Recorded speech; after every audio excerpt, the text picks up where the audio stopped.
Monsieur Albert Rigaudière, vous êtes professeur à l'Université Panthéon-Assas.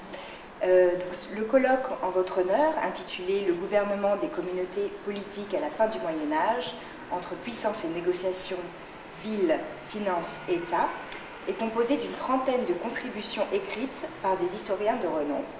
Alors, quels ont été les termes de recherche pour réaliser ce colloque?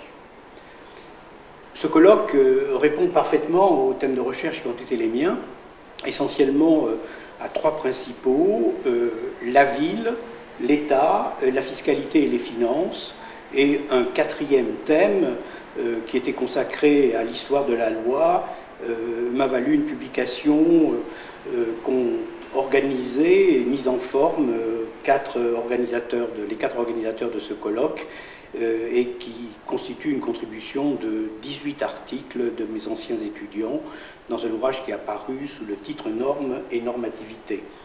Les trois thèmes que reprend ce colloque sont effectivement un résumé du cheminement de mes recherches.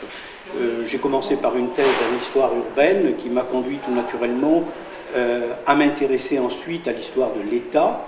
Comment est-on passé de la ville-État qui n'a pas existé en France par rapport à l'Italie par exemple, au système d'un État centralisé. J'ai essayé de montrer, et de nombreuses communications de ce colloque reprennent cette idée, comment finalement la ville a été un véritable laboratoire de construction de l'État et un véritable modèle pour cet État centralisé que les Capétiens ont mis en place tout au long des derniers siècles du Moyen-Âge. Donc je pense que la réunion de ces collègues et amis, cette trentaine de participants, est un véritable résumé de mon parcours scientifique, et j'ai été extrêmement heureux de constater que tous ces collègues et tous ces amis avaient répondu à l'appel qu'avaient lancé les organisateurs. Très bien, donc j'imagine que vous avez créé des liens privilégiés avec des professeurs d'universités françaises, étrangères.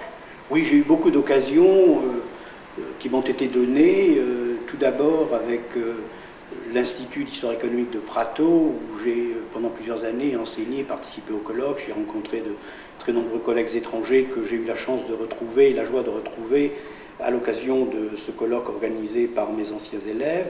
Et puis il y a eu tout au long de ma carrière une longue opération qui a été celle lancée par le CNRS sur la genèse de l'État moderne, reprise ensuite par la Fondation européenne de la science, et qui nous a donné l'occasion d'organiser une très longue suite de colloques dans la plupart des grands pays européens, ce qui a été l'occasion de contacts extrêmement fructueux qui se sont poursuivis jusqu'à ces dernières années et qui ont donné lieu finalement à plusieurs dizaines de publications. Donc je dois énormément au CNRS, à la Fondation européenne de la science, dans mes relations internationales qui continuent, en particulier dans une collaboration que je conduit avec des collègues espagnols et italiens sur le problème de la fiscalité urbaine des villes méditerranéennes dans les derniers siècles du Moyen-Âge. Vous mentionnez les villes méditerranéennes, l'Europe, l'Italie, l'Espagne. Quelle est la portée internationale de vos travaux? Je pense qu'il est difficile de répondre à cette question, ou que ce n'est pas tellement à moi à y répondre, dans la mesure où il faut être très modeste lorsqu'on juge, lorsqu'on tente de juger son parcours. Mais il me semble tout de même que si j'essaye de voir quelle a été la portée de mes recherches dans le cadre européen, j'ai le sentiment que deux points particuliers retiennent véritablement l'attention de mes collègues.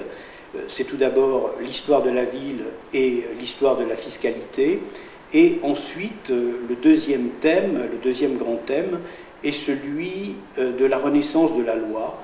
C'est un chantier qui était resté inexploité depuis longtemps, que j'ai réussi à réouvrir, mais là je dois dire que le mérite ne me revient pas personnellement, il revient surtout à la vingtaine de doctorants qui m'ont fait confiance pendant près de 25 ans de mes enseignements et de ma carrière de professeur à Paris 2, université à laquelle, vous le savez, je reste très profondément attaché.